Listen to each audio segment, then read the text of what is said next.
Director Rowe in charge? No, it's worse. And sadly, I'm glad this is all being recorded, because when something else happens, and I hope it doesn't, I pray to my Lord and Savior, Jesus Christ, that I'm wrong. That you play this and go, look, that guy was crazy. You think this is the last incident, you're out of your mind. We have seen these incidents over and over. We saw the Georgia grenade incident with President Bush. They overtook the magnetometers. The Secret Service leadership in charge now with the exact same people. Exact same. Can you imagine a C-suite at a company that makes widgets? We find out that there's a design defect. The widget explodes and kills 10 people, and the CTO gets a promotion to CEO. You understand that's what happened here, correct? These are the same people. Kim Cheadle, the director, wasn't even fired. She was allowed to resign. She'll go get some cushy job somewhere, and her deputy, who is one of the guys behind these stupid waste of time things like agents wearing red ties on the detail. Because this actually happened, by the way. These people will tell you this under oath if you get the right people. He was concerned about the tie color of the agents on the detail because it seemed to imply he supported President Trump. Congressman Biggs wearing a red tie. You're wearing a semi-red tie. It has nothing to do with anything. This is the kind of stuff the Secret Service was actually wasting their time with while withholding CSU counter surveillance assets and counter sniper assets from probably the most threatened man on earth. If you can explain it, good luck, because that's not the agency I worked for. My last question is for Ben Schaefer. In your opinion, Mr. Schaefer, why were counter snipers in AGR that had access to the entire building, from what we've been told, not able to see crooks crawling up the roof when we've seen several videos from the ground level taken by bystanders and individuals not even tasked to be doing security were able to photograph crooks wearing no camouflage, crawling on a white roof? Why were the snipers, the local snipers, not able to see crooks and dispatch of him? I can only pass this knowledge through secondhand communications. I was not privy to that location or to survey that ahead of time. Although I have spoken to those individuals that were placed in that room that day, based on the depth of the room, their placements, and the limited field of view that those windows provided. They were pretty narrow, as most standard residential windows are held. The angle was too hard for them to see that far to their east, which if they would have been facing south. Thank you so much. Appreciate my colleague Eli. With that, I'll turn over 10 minutes to the Honorable Matt Gaetz. Mr. Prince, you're one of the people I trust most about global affairs. You're constantly assessing the threat environment and intelligence.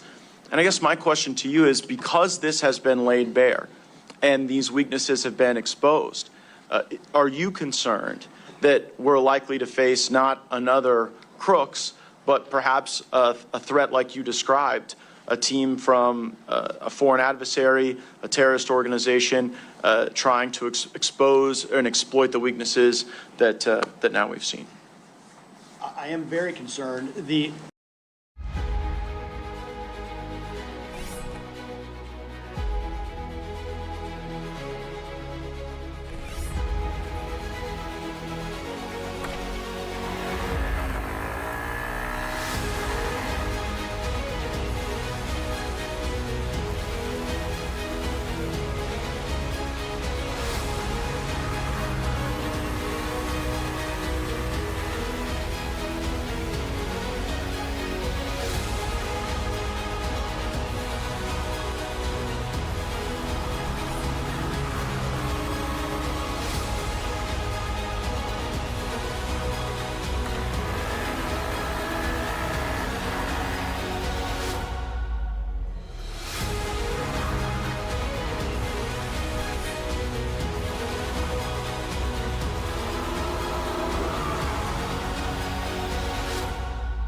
Just me and you. Hershey's Kisses. Say it with a kiss. The inability of the Secret Service or the U.S. government writ large to adjust, to learn a painful lesson from that failure and actually make concrete changes. Because again, the fact that a 20-year-old nearly killed Donald Trump, and the failure to adapt to even yesterday's technology, let alone tomorrow's. And when you see the step change of the ability to deliver precision fires at extended ranges, the lessons being learned on the battlefield of Ukraine, the ability for small units to deliver devastating precision fire onto any target, whether it's the White House, whether it's a motorcade, whether it's a president outside or even inside somewhere, is significant, and I don't think they have any idea what's coming at them. And what Mr. Bongino seems to have told us is they haven't learned the lesson. He's told us decade after decade we should not expect the lesson to be learned by osmosis. Mr. Bongino, I will have to draw on your experience in protecting folks. I have none, but I do have some experience in observing what a government agency does when they're not telling the truth and they're trying to hide something. And the pattern recognition always goes to some form of scapegoating. We saw it at DOD when people refused the vax, they were scapegoated and driven out. We saw it at FBI when whistleblowers talked about spying at school board meetings and at Catholic churches, they were driven out. And now I take note of the fact that certain people at the Pittsburgh field office have been put on leave. And I've also seen the story change where initially the Secret Service was blaming folks in local government, and then there was admission that there weren't appropriate responses to requests for additional manpower. So what I'd really like to do with you is bring us into that process, because Senator Hawley now has a whistleblower saying there was a manpower request that was coming out of Pittsburgh, and headquarters Secret Service was putting downward pressure on the local agents to try to reduce the intensity of that manpower request. So give Congress a little sense. How does that get developed? And then what should we think about the fact that someone is saying that headquarters was trying to get people to not make requests of enhanced protection? Well, I can give you an example from personal experience. I saw Senator Hawley's tweet. The Secret Service is going to rely on this and what they're trying to do now, and you're accurate in your analysis about how this cover-up is starting to work. What they're going to say is, well, there was no real formal request made. Here's an example, and then I'll tie something to something that happened to me. Imagine you're working for a company, a public company. It's actual accountability, stock will tank or whatever. You can't make products that'll kill people. You'll go out of business. If you do, there's a penalty. But imagine you're told by your safety guy, you're the CEO, and your chief safety officer says 50 to 60 times, hey, again, this widget has a defect. And if we put this out, it's going to kill someone. And it's clear after the 50th time that the CEO doesn't care. So at the 51st time you tell the product blows up, the CEO's gonna say, well, he didn't tell me yesterday. Well, he didn't tell you because he told you 50 times before and you ignored him. So what they're doing now is Ron Rowe, the acting director, who is the deputy director, the number 2, who is unbelievably, again, got a promotion out of this. A guy was murdered and someone got promoted, which is obscene and disgusting. He is part and parcel to this whole day-to-day ADPO, Assistant Director, Protective Operations, Deputy Director, Director chain that makes management decisions. When they tell you early on, we are not doing this for President Trump, Congressman. We're not doing counter sniper teams. We're not doing CSU. And then they say, well, on that day, we didn't deny assets. You didn't have to. You've been denying them for 4 years. I was told by a direct source, this is the quote, that at Mar-a-Lago, they were begging the DTD, the Donald Trump detail, begging for enhanced security. We can't secure this place like this. And one of the quotes from one of those 3 people I just told you about was, we don't secure nightclubs. Really? What if a nightclub owner runs for president? You don't secure you secure whatever the hell they tell you to secure. That's not your job. That is what happened here. And that's what they're going to rely on. And that's where you guys, I think, have had the guts to take this on. Do not let them fall back on euphemisms and word games where they go, well, that specific day we didn't say no to any assets. Have you in the past? How often? Matter of fact, How many counter surveillance teams have you actually dedicated? What percentage of Trump sites? How many CS teams? There's a story out there that was the first time counter sniper Secret Service assets were ever used at a Donald Trump site. So you're telling me your most threatened protectee had no professional Secret Service overwatch? As Ben showed, these guys are more than skilled and competent. They don't need the Secret Service to tell them how to do their job. I think that gets to this intent question that Congressman Mills framed up perfectly at the beginning of our discussion. Congressman Mills says the key question here is whether this was your run-of-the-mill government incompetence or whether you see features of such just disregard for the duty at hand that you believe there's some malice. And in his opening statement, Mr. Prince says when the incompetence reaches a certain point, you can impute the malice to that. And what I think you have unique experience in is, well, like this culture of denying requests, like to Trump, or a circumstance where not even the Donald Trump detail, but the folks in the Pittsburgh field office who are not normally on the Trump detail were saying, hey, just based on this, we might need more, and they were discouraged from even making those requests, so they couldn't be denied.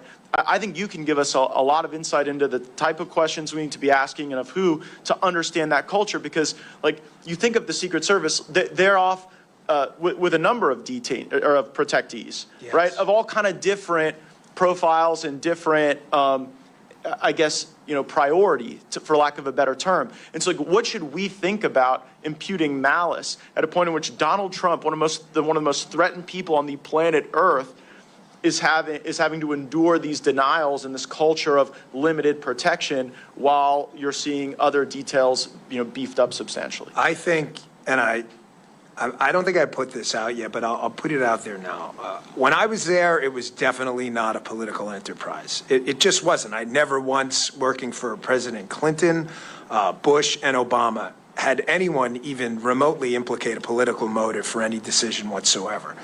However, from the commentary directed at some of the agents in charge of the Donald Trump detail, which I have heard about, clearly, it appears that for the first time in American history, we have a Secret Service that is making decisions that may not be all political, but may have a political tinge to them.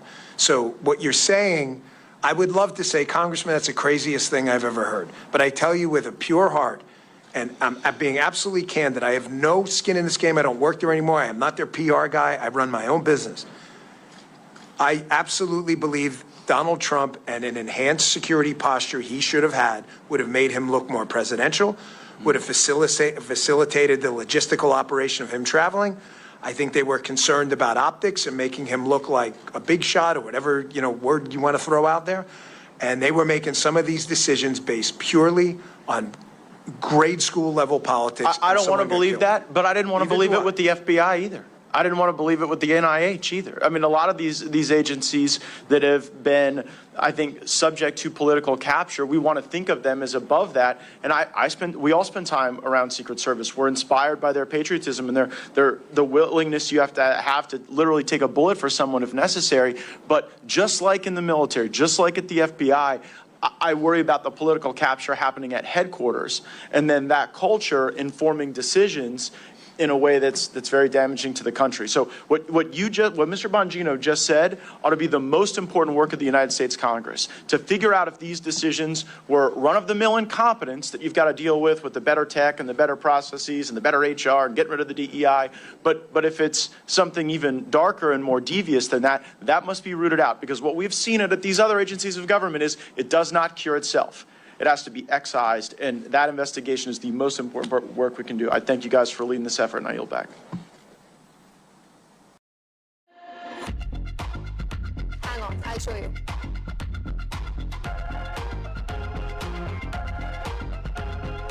And then we put all the people. If you want to do weird things, at least look at the right camera.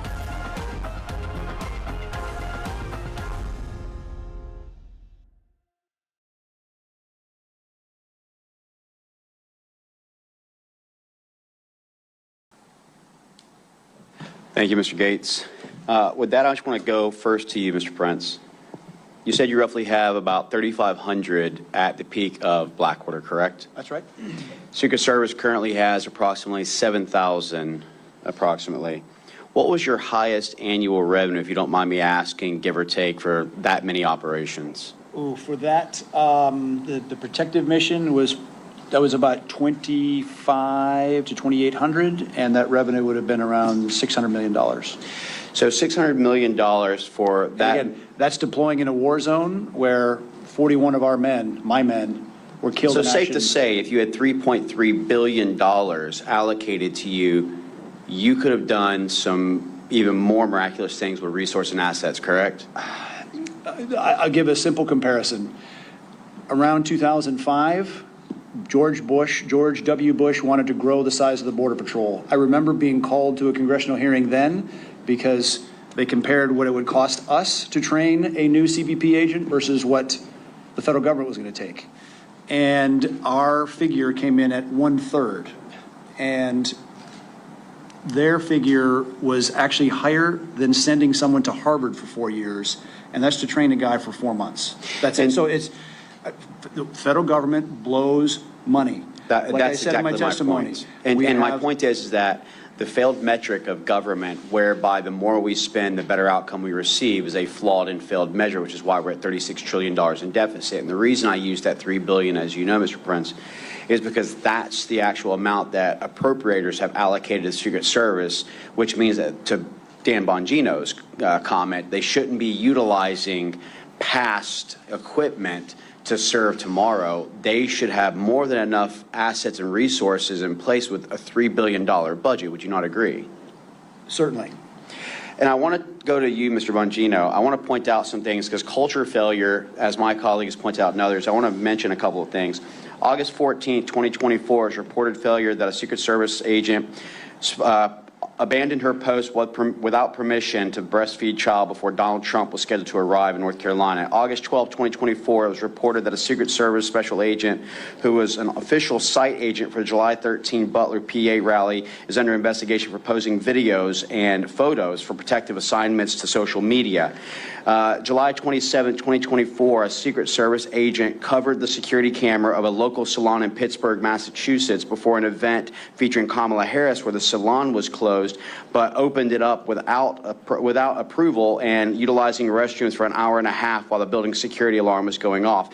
July 2nd, 2023, it was reported that a former Secret Service Director Cheadle and senior agency leader sought to destroy the cocaine found in the White House in July of 2024. The evidence was not destroyed due to pushback in individuals in the Secret Service Forensic Service divisions. May 2024, a man enters the U.S. Secret Service Miami field office through a propped open door and was not removed from the building until the following morning. April 24, 2024, a special agent assigned to Harris's detail had a mental breakdown where the agent is reported to have physically attacked the commanding agent in charge at the base after verbal disputes with other agents. Sometimes during 2023 and 2024, at least 2 people breached President Obama's Hawaii residence. Though the president wasn't there at the residence, his 2 daughters were on premise at the time. April 2023, a drunken intruder entered the home of National Security Advisor Jake Sullivan in the middle of the night. The man was able to gain access to Sullivan's home despite 24/7 Secret Service protective services in Sullivan due to the sensitive nature of his position. Now, I want to go back to a comment that you made, Mr. Bongino, where you said none of these problems are new. I think just the list of those that I've just mentioned shows that this is not a new problem, but it's existed for quite a while. And with a $3 billion annual budget, I would think that we would start evaluating those mistakes to make those corrective actions. Would you agree with the things that I've listed, with the budget that is allocated, that there should be a much better provision of security for protectees than what you're seeing today? Oh, there's zero dispute about this. You know, Mr. Prince's company had accountability. People fire him and find a new company if he lost a protectee. You can't fire the Secret Service. 18 U.S.C. 3056, they're obligated to protect him. The Secret Service has a culture problem, Congressman. I was an instructor in our training academy in Beltsville, Maryland for 3 years. I ran operations over there, taught investigations over there, spent a little time in the control tactics unit. Was there for 3 years. Unfortunately, I can't count on one hand. I would need probably 2 and toes as well to count how many agents who could not meet even basic protective functioning skills and criminal investigative skills, but who met other criteria completely irrelevant to job performance, who were pushed through and told with a wink and a nod, this woman or man needs to graduate. Well, why? They're clearly incompetent. Every instructor who's encountered this person has said this person's incompetent, to the point where in judgment drills, they're killing the protectee in the judgment drills. That's kind of not what we do. You're not supposed to shoot the protectee yourself in a simunition drill. And you would say things, you would hear things, excuse me, from special agents in charge, and I encourage you all to look into this, about how the training center works and how they graduate students, where they would say, well, that person files a lot of complaints, like EEO complaints. Okay, well, are they real? That sounds serious. Sounds like a serious thing to me. I take that stuff seriously. And they would say, well, they file them enough that it's become a nuisance and they're not really legitimate, but because this person files a lot of complaints, we need to graduate them. Some of those people now, matter of fact, not just a few, but many, are out on protective assignments now. And again, this So what is you're not... saying is that DEI plays a major role, not meritocracy, with major. regards to the current culture that has been fostered. No, in. not a. No, the major role. The Secret Service right now is dominated by D. It's not a role. It's the role. You ask agents on the president. And I think what that it's- everyone's heard me say before, DEI equals DIE. You know, DEI stands for didn't earn it, and Well, we it need to did be for very Corey cautious in how Comparator. we So do this. ask his family. Correct. I just want to move on briefly with the time. Mr. Schaefer, I just need you to kind of confirm the no's. And when I say confirm the no's, you'll understand. Didn't take the communication platform that was given by local forces, correct? That's correct. Didn't take the surveillance drone offered by local forces, is that correct? That is correct. Didn't show up for the morning briefing to ensure that last-minute planning could be accounted for. That is correct. Didn't take any necessary measures to talk to the Kubota dealer, who was 400 yards away to the 12 o'clock direct line of sight, to even see whether or not they could gain access to that rooftop or talk to the owner. That is correct. Did not access the water tower, which has the highest vantage point, and provide oversight that would have also looked at the AGR building. That is correct. You know, I'm looking at all this and I'm noting a lot of no's of things that didn't happen. And unfortunately, because we've allowed this to go on for weeks and weeks, we're now going to be faced with the fact that they're going to be memorializing all these documents to reflect July 9, July 10, July 11, dotting I's, crossing T's that wasn't actually going forward. Now, I want to ask you something, Mr. Prince, because you know this all too well about counterterrorism operations. We know for a fact that we have an open border with roughly 10 million people that's come across. We know that cartels are cheering on President Joe Biden as the employee of the month every single month. When you think about 2018, where you had $500 million in revenue from cartel, to now $13+ billion in revenue. If you knew a president was coming in that would put things like Romania and Mexico back in place, secure our borders, and cut your revenue, you have the training, you have the assets, you have the revenue, would you deem that person as a threat and want to take that individual out? It's a very simple answer, because you can see what they did in the last Mexican election that just happened a few months ago. They killed 27 conservative candidates, assassinated while campaigning. And noting that you had the successful counterterrorism operation that eliminated the shadow master, Qasem Soleimani of Quds Force, as well as for Abu Mahdi al-Mohandes, who led the Iranian proxy militias of Iraq, would you deem that as them declaring a fatwa to increase your threat profile as an individual protectee? Certainly the Iranians would see it as a risk worth taking. And you also note that a question that needs to be asked of the FBI is that on July 12th, a 46-year-old Pakistani male named Burjan was actually captured, who had also plotted assassination against President Donald J. Trump and 35 elected officials. The question is how did you think an individual who's on a terrorist watch list, landed in Houston, Texas, was questioned by the FBI, and I would love to hear his answers because they must have been spectacular, and then released, noting that this individual flew from Pakistan to Iran for 4 days prior to this? Would you note that as very questionable? Again, you can put them in the long list of other people that don't belong here, that our federal government is failing to do their job. Thank you. With that, I have run out of my time. I will now hand it over to the Honorable Chip Roy for 10 minutes. Chef scam होगा तो blue tick है chef Trusted businesses को पहचानो in a flash with Meta Verified badge. Message privately with multiple layers of protection. WhatsApp. ओ भाई साहब line में आ जाओ। मैं लाइन वाइन में नहीं रुकता। Rapido. बाइक वाली टैक्सी सबसे सैक्सी, बाइक वाली टैक्सी सबसे sexy. I thank my friend from Florida, Mr. Mills. Thank my colleagues here. I thank you, gentlemen, for testifying here today. And I'd ask my staff they'd put the map up here on the board. And if you would please, the technology folks, would you please play the shooter on roof behind President Trump angle video? And as we get this queued up and we start to play it, I'm gonna ask you some questions. I'm gonna start with you, Mr. Bongino. Trying to through the question that I'm wrestling with, a lot of Americans are wrestling with, which is whether or not the failures here that we're all observing, everybody agrees there was failure, almost catastrophic failure, and certainly catastrophic for Mr. Comparator and his family. But was there more? Was there willful blindness here? So if you could cue up the video, that'd be great. They've got that queued up. If they don't, then I'm just going to go ahead and proceed. Great gentlemen. So we're going to bring him up for. Can we bring him up for a couple of minutes?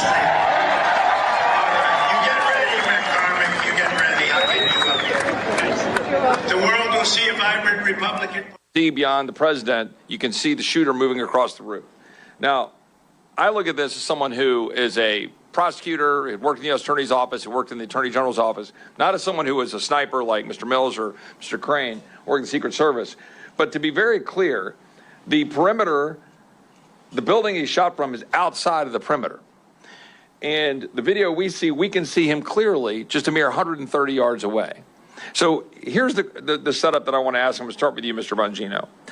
Do you believe that you can just chalk up to mere incompetence that the Secret Service did not attend the 9 o'clock meeting for scheduling purposes? They literally just didn't attend. Can you chalk up, and just, I'm going to go down the list and just jump in. Can you chalk up to mere incompetence the conversations about the communications that we talked about before, where you didn't have a body present and they were using the cell phones, and they did not retrieve the radios, as Mr. Higgins has reported? Can you chalk it up to mere incompetence that they identified crooks about an hour ahead of time, and that the President Trump, was never removed from the stage? They didn't delay, they didn't hold him back, they didn't remove him from the potential danger. That the perimeter did not include the buildings around over here, and to the extent, should there have been a perimeter that was farther out, and to the extent that the perimeter wasn't farther out, that they at least make sure the building wasn't covered. Is that just incompetence? Is it just incompetence that there was no drone being flown and the drone was turned down by the Secret Service? Was it just incompetence that the shooter had a drone, as the FBI director testified in front of the House Judiciary Committee, that he literally had flying within a couple hundred feet of the stage the same day, mere hours before the shooting? Is it just incompetence, what we're hearing now about the whistleblower saying that there were no canines? Was it just incompetence that there wasn't sufficient policing along the security border? Was it just incompetence that there was allegedly an abandoning of the post due to heat? That there was supposed to be someone on top of the roof and that they didn't get on the roof because it was too hot? Is it just incompetence that there was additional security requests turned down, according to the memos that we saw out of Senator Josh Hawley, and encouraging agents not to request to additional security requests? And was it just incompetence what we saw with respect to the police body footage, which I'll play here in just a second, if we could cue up the police body footage video, where you've got the local police talking about what they said to the Secret Service? If y'all could play that video real quick, and then I want you to respond. Well, body's a good, that's a good word. I told them they need to post the guy over here. I told them that the Secret Service. I told them that Tuesday. I told them to post guys over here. I have no contact with you. What? I thought you guys were. No, we're inside. Alpha 1, Bravo 1. Thank you. Okay, that's good. Thank you all. Mr. Bongino, I told them to post. Can you respond to that? I wasn't even concerned about it. I thought that's how we. Can you respond to that? Sure. Can you respond to that question? Because that's what the American people want to know. You know, Congressman, if you had just ended with your first statement and said, well, we may have screwed up the perimeter, you could maybe attribute it to ignorance. Layered incompetence always means intent, correct? So I'll give you an example. You're in a mall parking lot, it's 97 degrees, and you leave a kid in there and you close the door. Did they intend to kill the kid? Probably not. But how stupid do you have to be to do that?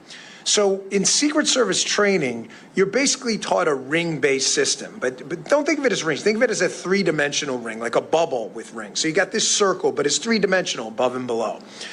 In that outer ring, again, this is Secret Service 101, Charlie Brown encyclopedia stuff. This isn't like advanced level PDT, protective detail training.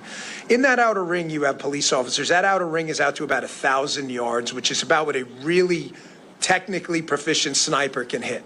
Why was the perimeter set? Again, absolute total incompetence. But then factor in the other things, and I just want to add a few more. How is it that a counter surveillance unit whose actual job is to detect, to counter surveillance, that's what they do. They're the best at what they do. We asked the question during the conversation we had earlier. How is it that they missed this guy roaming around when the police officers, clearly using their good law enforcement instincts, said we've got a problem? The answer is because they weren't there. Is that incompetence, or is that shutting the door in 97 degrees with your kid there going, I just didn't know? How did you not have a roof line 130 yards away secured when you're taught day one in Secret Service training that the effective range of a really quality sniper is out to 1,000 yards? How did you not have a drone? Not only did you not have a drone, again, this is where we get to the shutting the door in 97 degrees and pretending you didn't know. It was offered. They offered you a drone. It's unforgivable. And just think of the rings quickly, and I'll wrap this up. So in the outer ring, you have police officers, you have counter surveillance, and you have a protective intelligence team. Protective intelligence team is trained to go and find threats. They miss them. There's no counter surveillance team. The cops catch it, but because the comms break down, they miss it. In that middle perimeter, you have what they call post standers. Post standers they're not DTD agents. They're field office agents. They're not Donald Trump detail agents. Those guys were not even Secret Service. They were HSI, most of them, who are great guys and were fantastic. But that's not what they do. If you grab me as a former Secret Service guy and said, hey, Dan, can you go do a Homeland Security investigation? No, that's not what I learned. We are training Secret Service agents to do protection so we don't have to use other entities that don't do protection. So that's the middle perimeter. So that breaks down. The inner perimeter, as you just saw, and I'm glad you played that video, envision that as what we would call the shift, the body guys, right? He's got a shift around them and supervisors.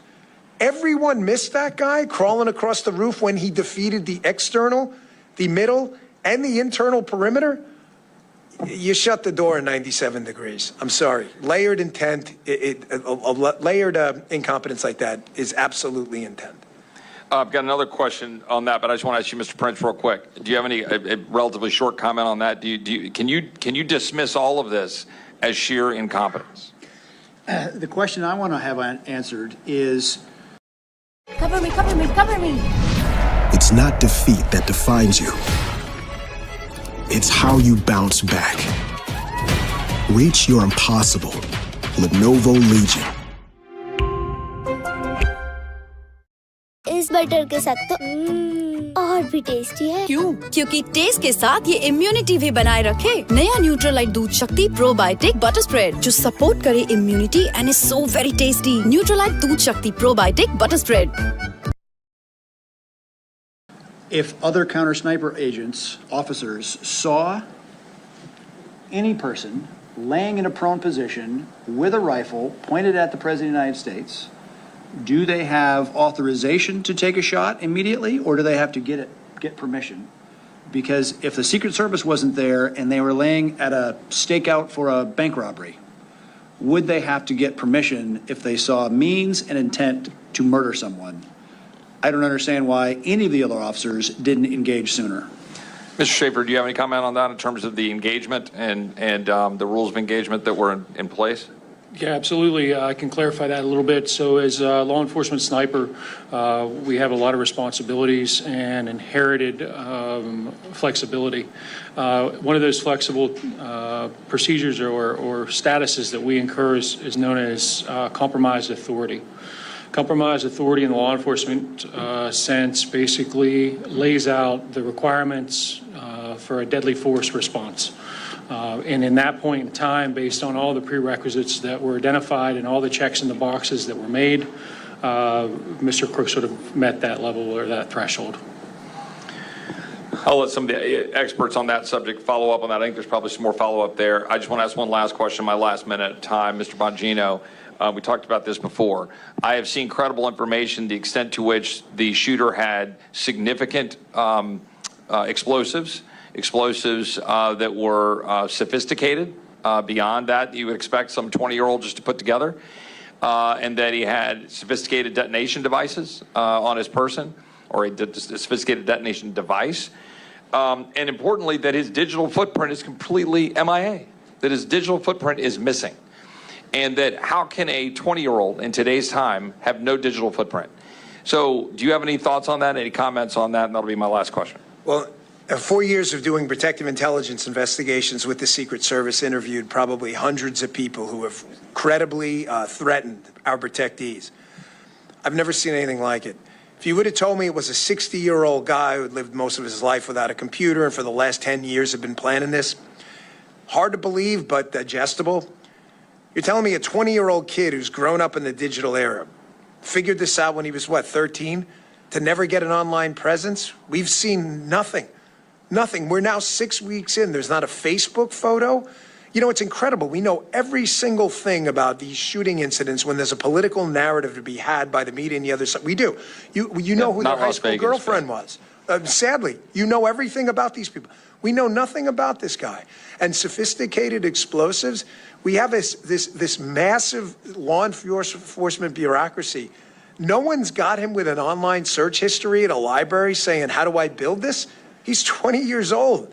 It just defies logic. I can tell you, again, 4 years doing these exact investigations, never, ever seen or heard anything like this in my life. Gilbert. Thank you so much. We're now going to go into our second round of questioning. And again, I appreciate the panel and all that you guys have been providing in regards to expertise and on-ground truth realities. We're going to continue to move on, going back to the Honorable Andy Biggs. You're recognized for 5 minutes. Thank you. Thank you so much. I want to just try to hit some quick questions. When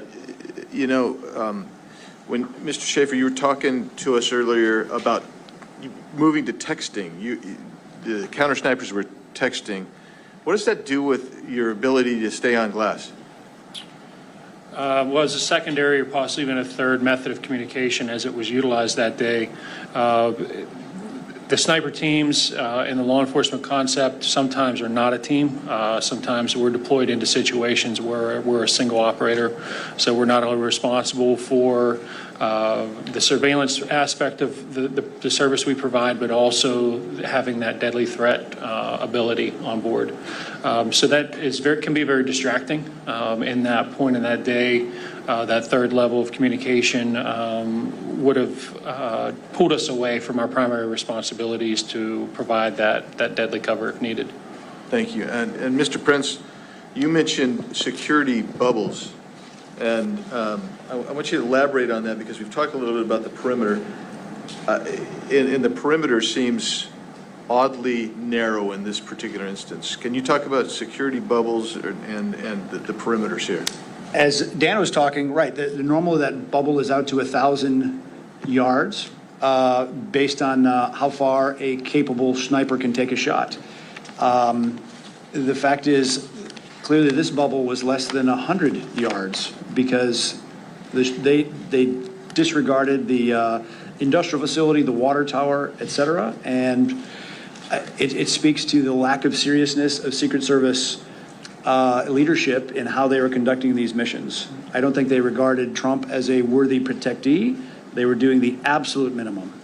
And I say my greater concern is as you look at all the litany of failure is long and deep. And if it tips towards malice, that opens up an entirely different can of worms. Right. Because it's hard to be part of a republic with people that actually want to kill you. Right. Political disagreement, fine. Sell it at the ballot box. But if people don't want to sell it at the ballot box, then it gets sold by a cartridge box. And that's a very, very dangerous road to go down. Right. And well, we could go on that. I know some of my colleagues might want to do that as well. But I want to get to one last point, and that before I run out of time, and that is another failure. I think everybody here is probably, everybody up on this group anyway, has been with a president or a protectee, and there's been some kind of security hold. I mean, we've just stopped, and you say you're going to hold. Why was there no security hold put on Trump at any time if you had some kind of individual? I mean, that Ben, as Mr. Schaefer has described.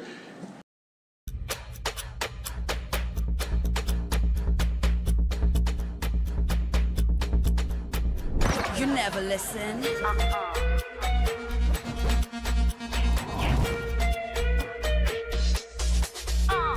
You never listen.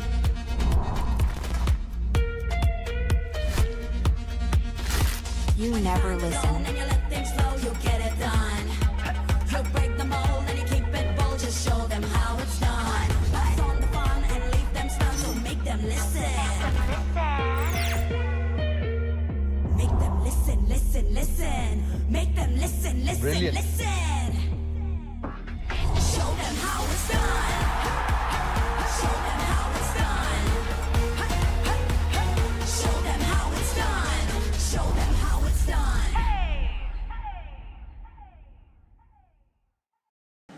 Actually did arise to a threat level. Why was there no security hold put on President Trump? Why was he allowed to go on the stage? Why wasn't he taken down? Why didn't we see a pause? For me. Yeah, Dan. What makes your question even more impactful is every Secret Service site for a high threat level protectee has what they call a holding room, which you would guess is for holding the protectee. I see Congressman Gacy because it's actually called the holding room. The holding room is for things just like this. The holding room is let's say a congressman shows up and is a little late. There's an accident.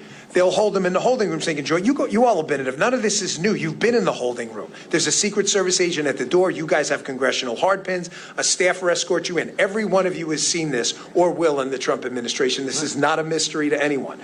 Why was he put on what Eric had called accurately so the X? We use the exact same terminology as the military. The X is where that protectee or that limo with the protectee in it is. Why was he put on the X? You have an open threat. Ben is described and your timeline lays out was there for an hour. I'm not going to play any word games. Were they a threat or suspicious? Well, if you're a threat, it's because you're doing something suspicious. And if you're suspicious, it's because you could be a threat. These are silly, stupid word games. You know when it's not a threat? When your CSU or PI team goes and grabs the guy and determines he's not a threat. Until then, your question's accurate. You put him in the holding room, which is the point of the holding room. Can I ask one more question? So I just want to follow that up. And you made the point earlier about counter surveillance. There were no counter surveillance teams there. There's a public domain videos of him, Mr. Crooks, wandering around. Was there anything in his behavior wandering around that if he would have had a counter surveillance team there, it would have triggered an interaction with this guy earlier? I'm going to answer yes, but respectfully, and I know you understand, the CSU and PI teams are trained in very specific behavioral indicators that would give off, and speaking about them openly would probably give operational knowledge to bad guys. I know you understand that, but the short answer is not only one, but many behavioral indicators he was giving off that if we could talk in a secure setting, you'd be like, how did they miss this? The CSU team would not have missed it if they were there, which they weren't. Thank you so much, Mr. Biggs. We will now go to the Honorable Eli Crane for 5 minutes. Thank you. Mr. Bongino, do you have any confidence that Secret Service has learned their lesson? No, because I've been involved in a number of, we have 10 years in the Secret Service. I was in the training center when the Georgia grenade nearly exploded. And, the only reason it didn't kill President Bush is because the guy wrapped it in a towel. That's it. It's the only reason he survived, because we got lucky. And the changes made from that lasted about a month. They added more magnetometers. And then basically the same problems resurface again. So no. I want to read a text to you and see what your thoughts are on this. Do you know who Joe Kent is? Mr. Bongino? Joe Kent, he's running for Congress right now, Special Forces guy, Oh, Army, yes. up in Washington. Yeah. This is a text he sent me on, I believe, Monday, August 19th. He said, "Hey, brother, I know you are doing an independent J13 investigation. I want to share this anecdote with you from my experience with Speaker Mike Johnson's U.S. Secret Service detail this weekend. Bottom line up front, Speaker's detail was incredibly lax, failed to seal off all entrances to a very small venue. Johnson wasn't secured and very easy to access." Decathlon, 60 plus sports, 6,000 plus products.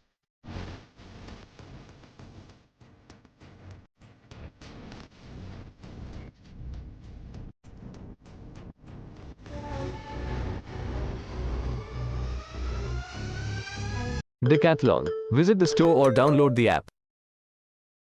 Help keep your teen safe with Instagram's family tools, like sensitive content control, helping your teens filter out sensitive content. Default private accounts, allowing your teens to decide who sees and responds to their content. Restricted direct messages. By default, block messages from people your teens don't follow or aren't connected to. And we have tools for parents to help set daily time limits and more. Get started with our 50 plus tools at instagram.com/familytools. Long version. We had a local steakhouse host my fundraiser with the speaker. Location was only available after people RSVP'd.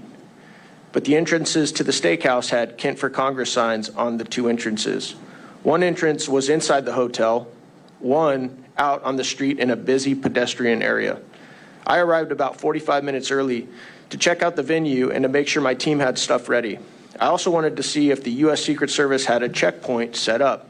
I carry everywhere. I planned on leaving my pistol in a hotel room my team had there. I entered the hotel, followed the Kent signs into the steakhouse, and immediately walked up to the unsecured holding room the speaker was in. He was on a call, so he did not notice me. Neither did any of his detail. His detail was inside the restaurant just BSing. No control over the two entrances at all. Once the event started, they put on a good show and looked the part. I can't interpret their intent, but they failed a basic, simple task. Secure the two entry points, a shocking level of incompetence. The event was in Vancouver in the shadow of Portland, Oregon. Mr. Bongino, is Speaker Johnson, what's his job? Well, that would be Capitol Hill Police, but it speaks to a larger issue with these security failures. What was mentioned about 3/4 of the way through that text, where everything becomes about optics. I'll give you just a quick example. You know, think about this. Why are Secret Service agents out there wearing suits? You don't see that with a lot of Israeli Shin Bet and others because the threat over there is existential every day. I mean, these are little things. You're worried about optics and what people look like, red ties on agents and guys who've got their shoes shined when you're not worried about door kickers who are going to keep you alive. The good show part is a problem, and it's ubiquitous, whether it's DSS, whether it's Capitol, whether it's Secret Service. We have to start focusing on job tasks and not, operational optics or who's got the freshly pressed suit on. These guys have to be out there ready to go into action and defeat that 15, 20-man Hezbollah team or group of Sicarios Eric's talking about before. This was a 20-year-old kid who broke them down. Can you imagine if they had detonated, taken out that fence line and rushed a 10, 15-man team in there with rifles and heavy weapons? There would have been a mass murder scene. That motorcade would have never gotten out of there. Yeah. Thank you. You were talking about slings earlier and how long it took the Secret Service to adopt slings on their primary weapon system. Why is it important to have a sling on primary weapon system? And what is this? Why did it take so long for the Secret Service to get on board with having their agents carry slings? I candidly wish I was joking with you guys, but I'm not. The Secret Service's operating kind of de facto motto when I was there about technology, we're laughingly calling it sling technology. I mean, it's like technology like the wheels technology, right? Is because we've always done it that way. I'm not kidding. You get a bunch of Secret Service agents up here and you get them on the record, and they will tell you exactly that. You know, I remember when GPS technology first started, and President Bush was riding his bike, and we brought a guy into headquarters, and we said, hey, we're losing President Bush a lot on the bike. I mean, he was a good biker. He'd go in the woods. And, I mean, the guys were with him, but the motorcade was having a hard time finding him. Well, maybe we should look at this thing called GPS. We've never done it that way before. Why would you need a sling? For 1,000 different reasons. You may need to go hands-on. You may need to grab a ladder. You may have a weapons malfunction. What are you going to do? Hand the weapon to someone else in the crowd while I get my pistol? This is technology the military's been using, as you know, for since World War I. Who knows? It's just, it's a mentality where no one wants to take a chance. And if nothing's happened because they got lucky in the past, then there's no reason to change anything. Mr. Prince, I heard you had an interesting take on a public episode that I heard you doing an interview on. A lot of Americans believe that this was possibly an inside job, just based on everything that they've seen leading up to the assassination attempt. They saw efforts to impeach Donald Trump. They saw efforts to, put him into bankruptcy. They saw the DOJ weaponized against him, and they saw, folks try and put him in jail for 750 years, and then this happens. I know you have an interesting take on that where you really don't believe that. Can you go ahead and share that with this panel today? You're right. There is a long list of ways that the one political party has weaponized all aspects of government in our society against their political opponent. And that is exceedingly dangerous for the survival of the republic, because that can go both ways. I don't think this was a grand conspiracy, another shooter, etc. Because if there was a second shooter, when the 20-year-old was shot. I stretch my limits. No sweat. Not a wrinkle of worry. I'm Rutraj Gaikwad, and I choose to rise.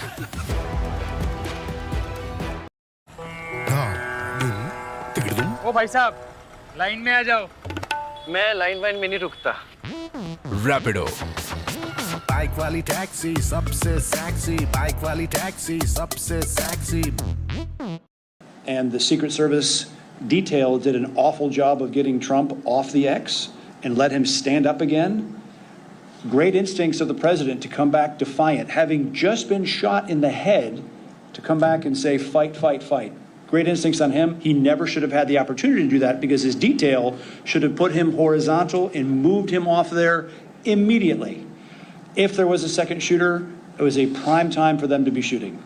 So I don't believe there is a second shooter. I think this is a litany of incompetence. And it speaks to, as we also remember the anniversary of the debacle of Afghanistan, our problem is we have a federal government that doesn't have any accountability in any way, shape, or form. And I push back on you in Congress to affect the bureaucracy the one way that they care: cut their damn budget. Starve them out. Nothing else will get their attention other than their starvation. Well, I can definitely agree with that. I think all of us on here have been willing to shut the government if we're not willing to shut the border, and we've made that clear at times. With that, I'll hand it over for the Honorable Matt Gaetz for 5 minutes.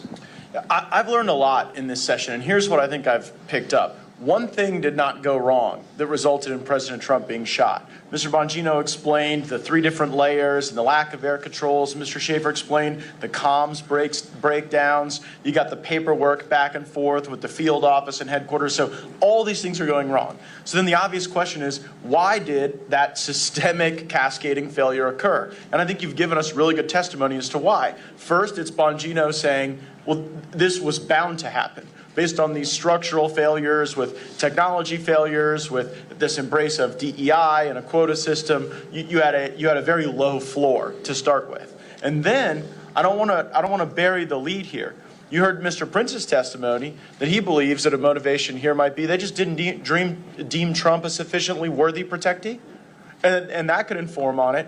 And then I think the most damaging, and I never really contemplated until you gave the testimony, Mr. Bongino, that giving the Trump detail the assets they requested, air, additional manpower presence, more folks, so that not everything is pushed out to locals, but indeed is the folks that have gone through the type of training that you provided in Maryland. Well, that was because that kind of a force posture could make Trump appear more presidential, more ascendant, more in charge. And I do think that in addition to what Mr. Prince has said about budget, there are things Congress can do to direct specific demands for documents around those three vectors and work on all of them. To the structural issues, Mr. Prince, is it something leadership can fix? Because one thing we've found is that you try to put downward pressure on any budget around here for anything, and it's like you're committing a war crime. And in some cases, we've seen some agencies improve when you get the right leadership in and can administer an effective agency. What's your perspective on that? I remember in the late 80s, during the Iran-Contra crisis, controversy, and the CIA was not being forthcoming with some documents that Congress had requested. And of course, the Democrats were in charge of Congress then. Tip O'Neill was the Speaker. He made it very clear that he was specifically withholding all the pay for all the SIS, the Special Intelligence Service, Senior Intelligence Service officers at CIA headquarters until those documents were delivered. Shocker, the documents were delivered by Friday to the Congress. Bureaucrats will respond to very specific pain points. I think it even speaks wider than this debacle in Butler, Pennsylvania, but the fact that and it speaks to under-resourcing Trump. They no-resourced Bobby Kennedy, RFK, when his uncle assassinated while president, his father assassinated while attorney general for the act of politics in America. And they denied him. So it is not too much to surmise that a politicized Secret Service succumbing to the whims of Jill Biden, sending 4 post holders to cover Trump, 12 to cover Jill Biden. At that point, no coverage of Bobby Kennedy. Again, this can only be solved. Congress has the power of purse. Use it as a large bludgeon. Yeah, Mr. Schaefer, is there any dynamic you think I've missed in sort of summarizing this as, low agency performance generally layered with the other dynamics that the other witnesses have shared? I don't believe so, Congressman. I think you've covered most of the relevant points in describing how that posture all relates and how this, began as maybe a single failure and multiplied into a much greater failure, just based on different levels. I'll say that, the local law enforcement agencies that were involved that day, both tactical and non-tactical, were improvising, adapting, and overcoming to a lack of intelligence that was provided to them that day. In my historical background, in the Marine Corps, these types of events require planning, require reconnaissance, require intelligence in multiple stages. It requires rehearsals, things that were not seen in this event for this day. My knowledge is when I came onto the scene that morning, that I was fed multiple briefs and multiple maps of the area. Decathlon Super Sporty Weekend, starting August 30, up to 60% off. Visit the store or download the app. Gathered information as much as I could the night before, which is about the same time as my commander had received the briefings for that day. So we really felt like we were on the back foot and just tried to overcome that throughout the day and gather what we could. Great, thank you. My time's expired, but I think you've all provided us excellent areas for further inquiry. Thank you, Mr. Gates. I want to go over some forensic. And it was a real honor to say I was part of it. But they have 3 institutional problems, I believe, in the macro will help us get to the bottom of how this Secret Service apocalyptic failure won't happen again. First, they have a technology problem. The joke in the Secret Service, which is just sadly no longer funny when I was there, and it wasn't funny then either, is they rely on yesterday's technology tomorrow. Think about that. Yesterday's technology, tomorrow. Everything from computer systems that waste agents' times, filling out time and attendance records they were doing, to Congressman Crane and I discussing the fact that they only implemented slings, a technology as old as the wheel, about, 5 or 6 years into my time in the Secret Service, which is embarrassing. The weaponry was old. Everything was old. These are things I would have talked about sooner if they didn't create a security crisis, and I obviously didn't want to air them publicly. Now you're seeing what happens when you don't have a drone up at a site you could have bought for $39.99 on Amazon. Second, another adage in the Secret Service, you've heard even the new acting director discuss, is the more with less approach. There is no more with less. There's less with less, okay? The Secret Service more with less approach only works if you produce more. That's how capitalism works. You produce a flat screen TV that was probably 20 years ago, $10,000. It's $200 at Walmart now. They produce a better TV with less. That's not what the Secret Service did. They produced less with more. They were given more money and produced less. A 20-year-old criminal outsmarted them on a $40 drone technology piece of device. You're telling me that's more with less? That's disgusting. That's nothing with less. That's less with more. Their budget went up. You guys know, you're appropriators. You know that. Third, and I'll wrap it up with this, turn it over to Mr. Prince. The investigative mission, the Secret Service, that they're telling you they need to make them better agents is total crap. That's garbage. Their agents are talented, smart people. They can figure out how to do protection without running out cheap $20 counterfeit notes at 7-Eleven on a Friday night while the president's getting shot in the head. How is it we have a DEA, we have an FBI, we have TIGTA, the IRS, CBP, and 1,000 other entities with a $6 trillion budget, which I know a lot of you guys have been fighting against this grotesque spending. $3 billion goes to the Secret Service, and we're wasting time running out counterfeit notes. It's a serious problem, counterfeiting. Granted, it might be a legacy item. They started doing counterfeiting. That's not what we do now. Get rid of the investigative mission, turn it over to other people, let them do what they do best and should do best. Protection. Thanks a lot for your time. Thank you for doing this. Thanks to the panelists as well and everyone attending. Appreciate it. We're here today to discuss a tragedy for the United States of America that could have been the catalyst in the destruction of our republic. World War I started with botched diplomatic security. The assassination of one party's leading candidate a mere 4 months before the election, at minimum, would have unleashed unimaginable chaos and violence. The cancerous rot of unaccountability has metastasized throughout our entire body politic. Our obscene levels of government waste ooze like a gelatinous mold across society. Our borders, so porous they are reminiscent of a spring flood tide. The security apparatus suffers failure upon failure globally. Our enemies mocking us even while the permanent deep state has weaponized the justice system and delivers a Soviet style of lawfare. In the case of Butler, Pennsylvania, only the disinfectant of transparency and accountability will start to repair the cascading errors that led to the tragedy. In analyzing tragic events, Gray's laws come into effect. Any sufficient advanced incompetence is indistinguishable from malice. The mission of this panel must be to provide a no-holds-barred analysis of all the shortcomings that piled up to enable Butler to occur. An op order for the next administration to correct decades of drift from excellence. I know how difficult high-threat executive protection work is. One must be prepared, coordinated, and lucky every day. The bad guy only has to get it right once. There is no question that a failure of coordination, communications, training, and leadership failed America in Butler, Pennsylvania with tragic results. I'm honored and happy to help ensure that will not happen again. I think, and especially as we think the anniversary of the debacle that was Afghanistan, the theme of no accountability across all our agencies rings true, because no one has been held accountable for anything in Afghanistan or anything since. And I think a corollary is, if we think back to the debacle that was Desert One, the attempted Iranian hostage rescue mission in 1979 ended terribly. 8 Americans dead, international embarrassment, didn't rescue the hostages. Congress took action, changed how the money is spent.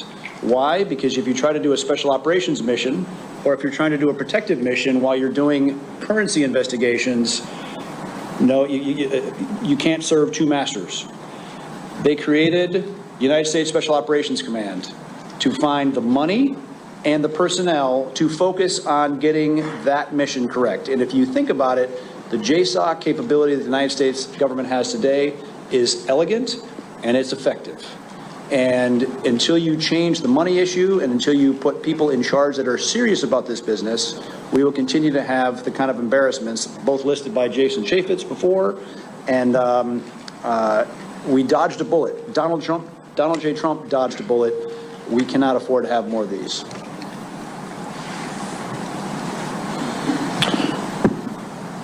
morning. My name is Ben Schaefer. I'm a SWAT operator with Washington Regional SWAT Team that was tasked for presidential support on that day.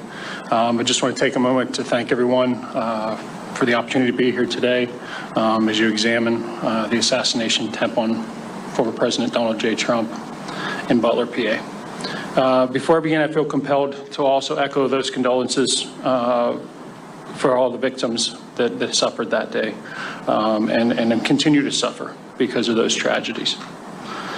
Since joining the Marine Corps in 2004, I have deployed, fought, and been recognized for exemplary service and performance in both Iraq and Afghanistan.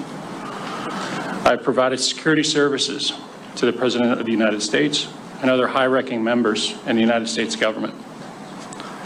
I have protected diplomatic persons, high net worth corporate clients. Cover me, cover me, cover me. It's not defeat that defines you. It's how you bounce back. Reach your impossible. Lenovo Legion. सिर्फ और सिर्फ Britannia nutri choice digestive बना है 100% आटा से और बिना मैदा के। किसी भी दूसरे डाइजेस्टिव बिस्किट को चुनने का मतलब है इसे चुनना मेरी जगह। Choose 100% Atta. Make the Nutri choice. Media personalities, investigative journalists, and the general public. I continue that work today as a SWAT team leader and executive protection specialist. I have been recognized on numerous occasions for my high level of professionalism, proficiency, and knowledge of all security measures while working in those fields. As I analyze what happened in hindsight in real time on July 13th, there's a few points that I'd like to talk or mention that haven't sat well with me or I haven't been able to reason. Part of that is in the communication conversation of what happened that day and the abilities or lack thereof. The ability to communicate quicker between agencies is definitely a shortfall. That was not optimized in what we normally see in a presidential support mission. This all led to an obvious delay in communication when we were beginning to target and respond to the threat that was Mr. Crooks that day. The lack of coordination between tactical element leaders and the Secret Service left ground elements in the dark and prevented necessary time to prepare for specific venue considerations and needs prior to that event.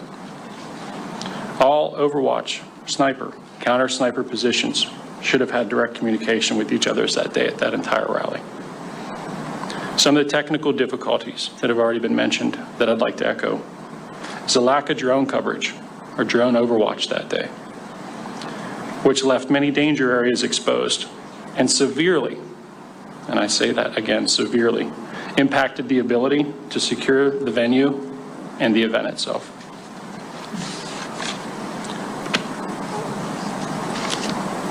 Other points of failure, other danger areas that have been noted, and I feel the need again to echo those, is the water tower that was located in the northeast section of the event. That's a major, if not catastrophic failure to not identify that is a elevated, optimal, and opportunistic place for anyone with any kind of knowledge to wreak havoc on that event. The tasks that day broken down included local law enforcement's responsibilities that include traffic, parking, and access were their primary roles. State law enforcement handled crowd control, medical support to those in need. Due to the temperature that day, there were a lot of heat casualties, a lot of heat strokes, a lot of heat stress-induced issues.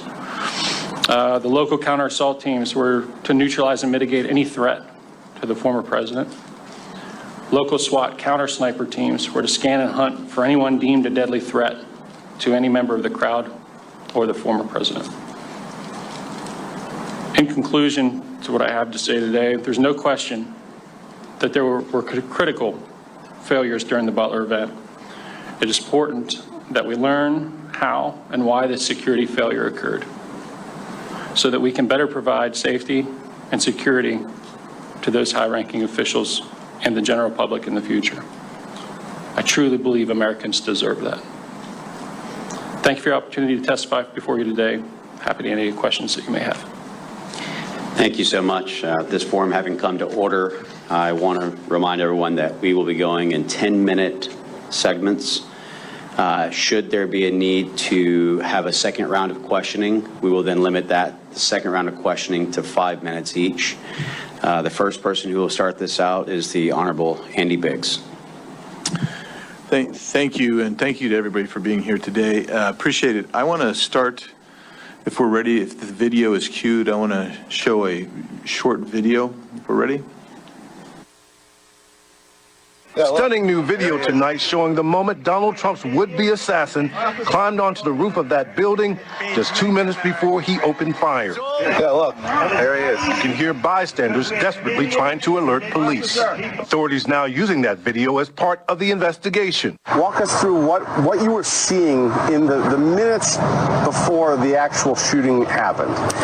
Well, there was a lot of people around the building that were complaining about some guy crawling up the building and then crawling up the roof. Gentlemen, so we're going to bring him up for Can we bring him up for a couple of minutes? Get ready. The world will see a vibrant Republican. Look, they're all pointing. The Atlantic, maybe the Pacific. Yeah, someone's on top of the roof. Look. There he is right there. Right there, see him? He's laying down, see him? Yeah, he's laying down. And look what happened to our country. Probably 20 million people. And you know, that's a little bit over that short. If you want to really see something,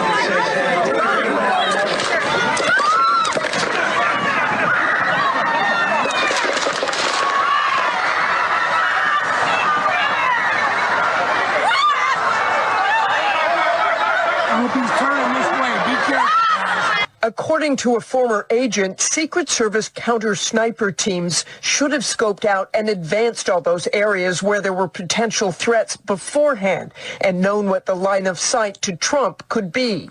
The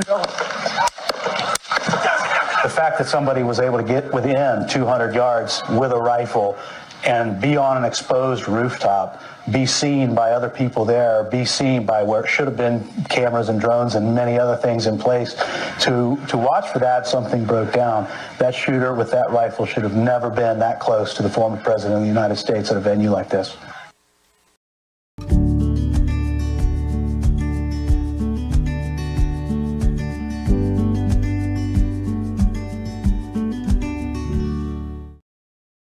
It hurts, no matter what I do. It will, because it's not you, it's them. Huh? I mean your gums. Problems like pain while eating could be due to swollen gums. Switch to Himalaya Ayurveda Gum Care for improved oral health because it starts with gums. Thank you for showing that video. Appreciate that. And so we've seen aspects of those videos because those are public domain videos. One spectator was killed, and we express condolences to his family, Corey Comprador. 2 others were critically injured, David Dutch, James Copenhaver. And then narrowly escaping with his life was former President Trump. And that's why we're here. And the timeline is probably too small for you to read, but I'm going to go over the timeline just briefly and with the experts here in just a second. But first, I want to acknowledge also our condolences to the 13 veterans killed in Afghanistan during that disastrous retreat.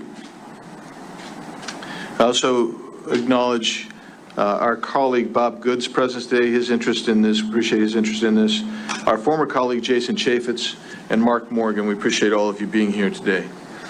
So let's take a look at this from the local perspective. Ben, thank you for being here.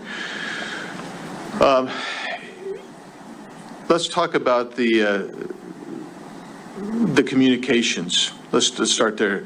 Was there a central communications center in place? Yes, there were. That was provided by the Butler Emergency Services Unit. And typically, was the Secret Service? Did they have a person on the scene, a decision maker on the scene in case an emergency happened? I believe that there were a Secret Service agent responsible for the scene. However, they were not, to my knowledge, co-located at the command center itself. So I want to make clear. So who was present in the communications command center that might have made decisions for Secret Service? Secret Service, on my understanding, is that the information that was gathered by the command center, which would have been being operated by the Butler Emergency Services Unit and the commander in that capacity, he was responsible for relaying that information to a point of contact he had, and my understanding was that it was over a cell phone as opposed to in-person communications. Is that normal to have a cell phone communication, or is there usually a body there that can make a decision? In most security postures and events that I've been part of for these types of events, there is someone actually physically co-located for that reason. Due to the loss of cell phone service, which we experienced that day, a possible loss of radio communications that day. It's a very robust and fail-proof way to communicate because of the level of importance that's needed. Let's put it this way. Were radios and communication implements offered to Secret Service by the local operators? They were, yes. And what was the form of the communication? The form of communication would have been some type of encrypted law enforcement style radio. And do you know, did the Secret Service avail themselves of that? Did they obtain those radios? I believe they were offered, but I do not believe they were taken. So they did not utilize the preferred mechanisms of communication that was offered to them? That's correct. Let's talk timeline for a second. So if we look at this timeline, it indicates to us, let me go 5:10, at 5:10 p.m., the shooter is identified as a suspicious person near the AGR building. Does that sound right to what you're understanding of the timeline? Yes, sir. And so at least some point, somebody had seen him by 5:10 p.m. That's an hour before the shooting. They adjudicated he was suspicious. And in testimony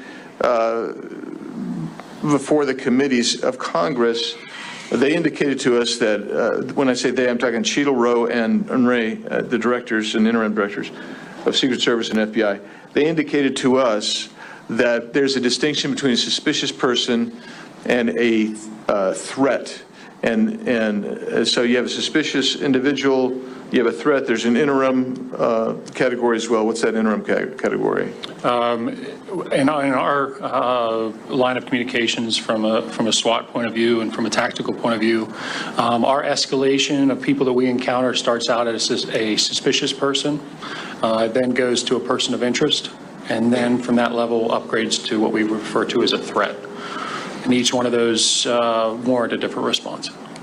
So the actual shooting takes place right about 6:11 p.m. So an hour elapses.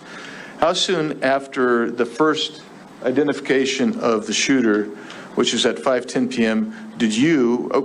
Before we get there, let's lay the foundation. What were you doing that day? I was in a counter sniper role with one of my teammates in the southwest quadrant of the event center. Distance-wise, it was approximately 238 yards southwest of the podium and approximately 348 southwest of the shooter's final firing position. And so he was not ever in your sector of responsibility? Nor in my visual, nor sector, nor visual. I never had visual. How soon after he's identified were you given information that, or did you hear information that there was a suspicious character that you should be alerted to? believe those text messages came across, and just to give some background on the text message tactics. So, in this type of event, as tactical officers, we try to build redundancy in communications because it's so critical. We start out in a primary role, which would have been our radios that day, communicating on a designated channel amongst all the tactical operators. Because we were in support of the host agency, which would have been the Butler, the Emergency Services Unit, we also were running a secondary channel that was our local Washington regional SWAT team channel.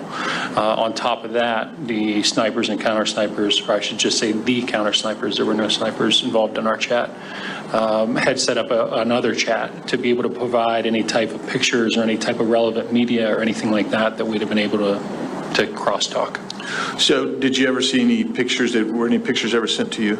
They were. The pictures came across the chat at approximately 5:38. So about 30 minutes after the shooter, then at that time, he was a suspicious individual. That's correct. And when he gets up on the roof and he's crawling across the roof, is that what threat assessment would normally be made of that guy at that point? Sure. I think it's important to mention that, from the time the original pictures were taken, the comment of him possibly having a rangefinder or that he was confirmed to have a rangefinder at that point would have automatically escalated him in our protocols from a suspicious person into a person of interest. And that would have warranted some type of either investigatory detention or a stop and question at that point when the rangefinder became a factor. Ben, Mr. Shaver, at what point in that hour or before were you notified of the rangefinder, the use of a rangefinder? Within minutes of the original information being passed. So I would say shortly after 5:38 p.m. or 17:38. Thank you so much. My time's expired. You'll bet. Mr. Biggs, Mr. Schaefer, thank you so much. At this point, we will turn it over for 10 minutes with the Honorable Eli Crane. Thank you. I'm going to start with you, Mr. Prince. I know you have a bit of a public profile, but I'm not sure everybody here understands the depth of your experience here. What was the name of the organization that you founded, sir? Blackwater. How many employees did you have at Blackwater when you ended up selling the company? At peak of about 3,500 Americans deployed doing everything from very high-end executive security to aviation and training. 3,500. That's it's a pretty large company. Brigade size. Yeah. With other protective companies that did executive protection around the world, how did you guys rack and stack? Were you one of the largest companies, one of the smaller companies? I'd say we were the largest doing that. We never really intended to be in the security business. I started after the SEAL teams and built a training facility. SEAL teams had been using private facilities since the 1970s, and no one had done one on an industrial scale. And started, and then as the demand signal of 2 wars and all the gaps created by trying to take a conventional military into a counterinsurgency created a lot of demand signal, and so we responded by providing a lot of executive security and ended up doing most of the diplomatic security work for almost 10 years. Yeah. Though there's some similarities between what the Secret Service does and what you had to do overseas, there are definitely some differences. Sure. Correct. In fact, we interacted with the Secret Service whenever the president or some other senior person was coming over. In fact, before we took over security first for Paul Bremer in Iraq, the Secret Service came over to do a study if they wanted to handle it, and they didn't want to touch it at all because they are used to being able to shut down everything and create their own bubble. You can't do that in an active war zone, so that job fell to us, and we grew into that.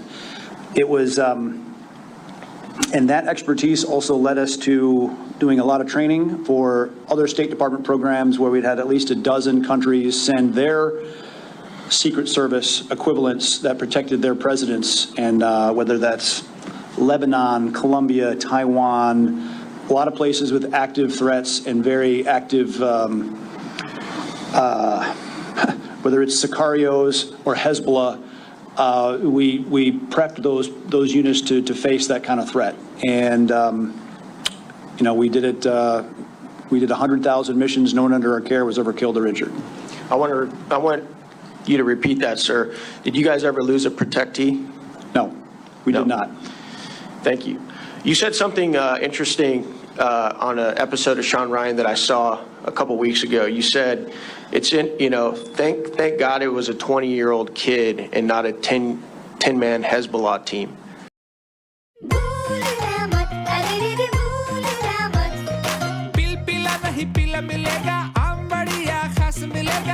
जो भी चाहिए उसमें सबसे बढ़िया दाम मिलेगा याद रखना मेरी बातों को अब कभी भूलने का नहीं तो महंगा पड़ेगा जो तू Amazon Fresh से नहीं लेगा तो महंगा पड़ेगा बोला था Amazon Fresh से नहीं लेगा तो महंगा पड़ेगा Can you expound on that a little bit? Sure, because the fact that a 20-year-old kid could get his drone in the air, could get himself into a firing position only 140 yards away. 140 yards is point-blank range. My then 12-year-old son could have made that shot.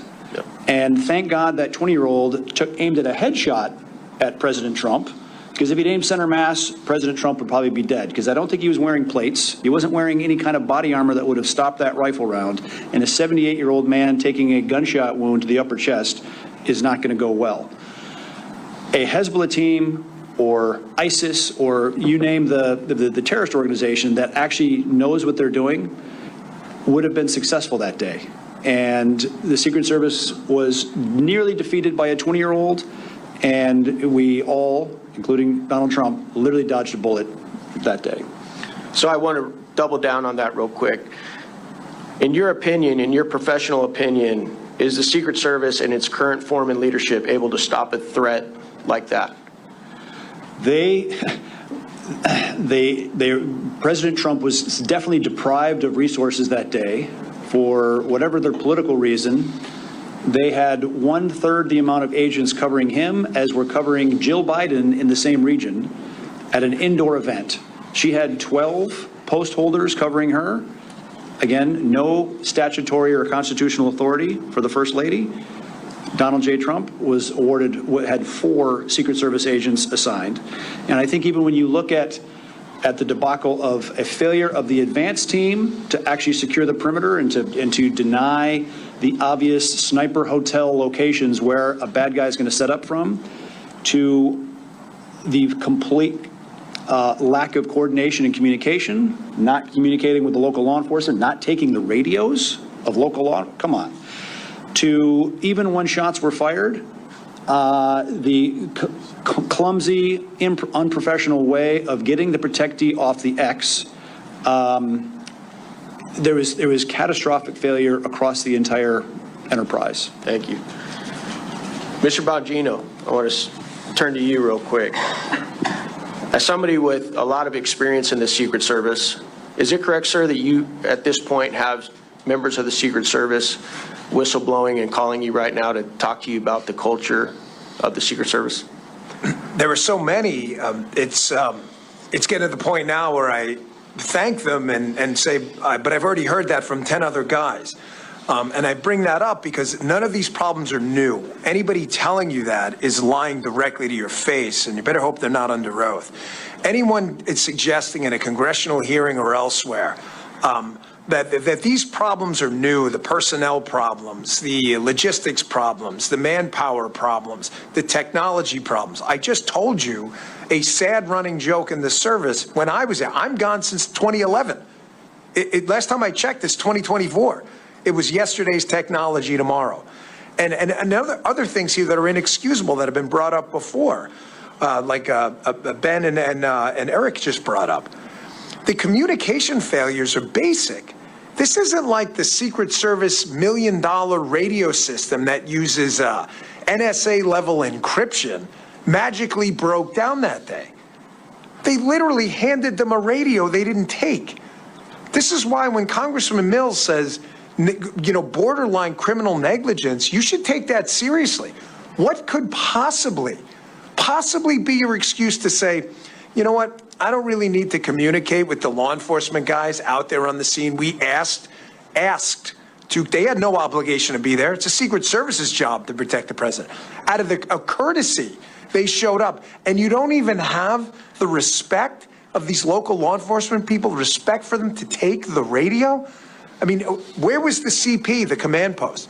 The way this works, so everybody understands, or it's supposed to and didn't that day, for reasons still unexplained outside of, again, obscene negligence, any trip for a high-level protectee, you're supposed to have a command post that runs the whole trip at the airport or whatever. They'll communicate with everyone.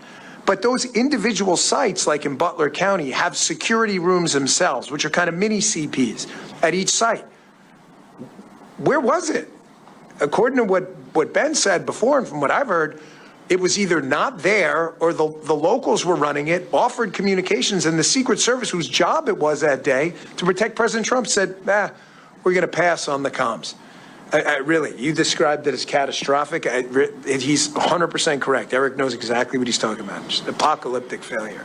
Mr. Bongino, in your opinion, is the Secret Service in a better spot today with Director Rowe in charge? No, it's worse. And sadly, I'm glad this is all being recorded, because when something else happens, and I hope it doesn't, I pray to my Lord and Savior, Jesus Christ, that I'm wrong. That you play this and go, look, that guy was crazy. You think this is the last incident, you're out of your mind. We have seen these incidents over and over. We saw the Georgia grenade incident with President Bush. They overtook the magnetometers. The Secret Service leadership in charge now with the exact same people.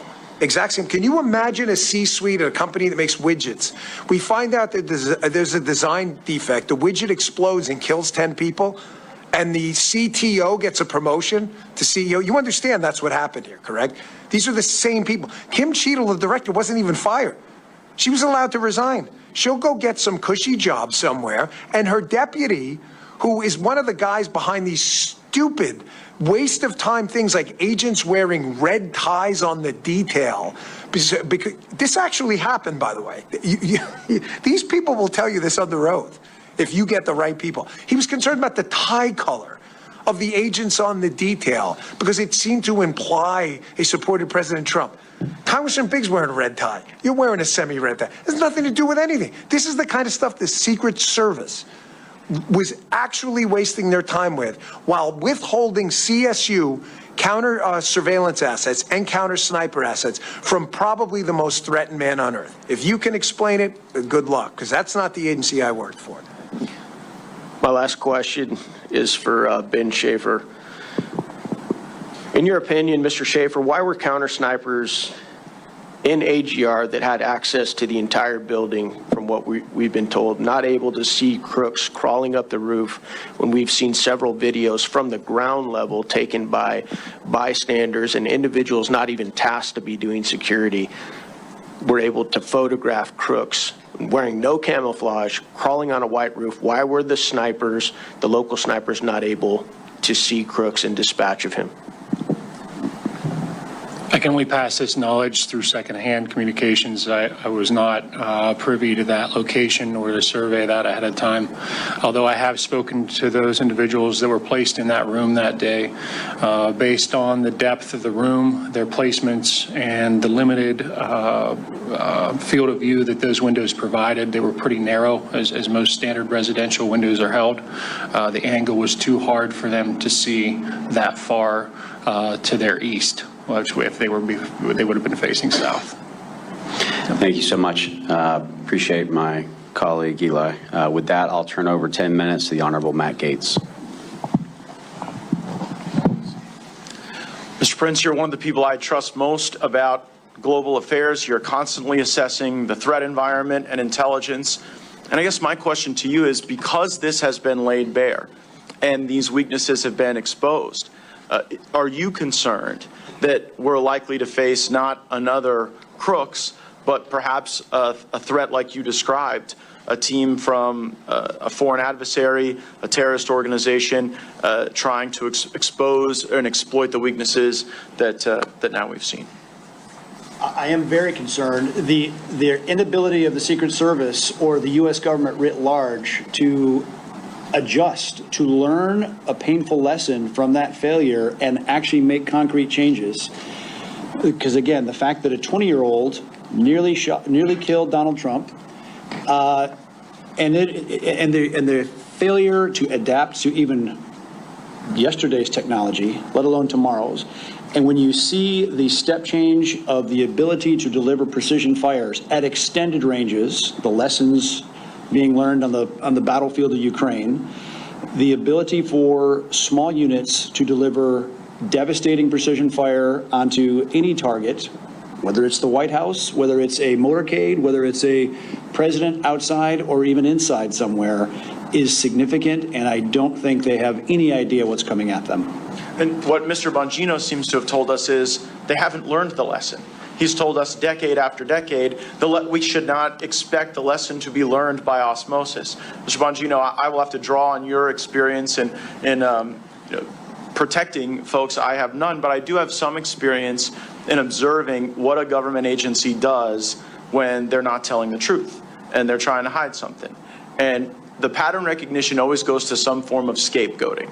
We saw it at DOD when people refused the vax, they were scapegoated and driven out. We saw it at FBI when whistleblowers talked about spying at school board meetings and at Catholic churches, they were driven out. And now I take note of the fact that certain people at the Pittsburgh field office have been put on leave. And I've also seen the story change where initially the Secret Service was blaming folks in local government, and then there was admission that there weren't appropriate responses to requests for additional manpower. So what I'd really like to do with you is bring us into that process, because Senator Hawley now has a whistleblower saying there was a manpower request that was coming out of Pittsburgh, and headquarters Secret Service was putting downward pressure on the local agents to try to reduce the intensity of that manpower request. So give Congress a little sense, how does that get developed? And then what should we think about the fact that someone is saying that headquarters was trying to get people to not make requests of enhanced protection? Well, I can give you an example from personal experience. I saw Senator Hawley's tweet. The Secret Service is going to rely on this and what they're trying to do now, and you're accurate in your analysis about how this cover-up is starting to work. What they're going to say is, well, there was no real formal request made. Here's an example, and then I'll tie something to something that happened to me. Imagine you're working for a company, a public company. It's actual accountability, stock will tank or whatever. You can't make products that'll kill people. You'll go out of business. If you do, there's a penalty. But imagine you're told by your safety guy, you're the CEO, and your chief safety officer says 50 to 60 times, hey, again, this widget has a defect. And if we put this out, it's going to kill someone.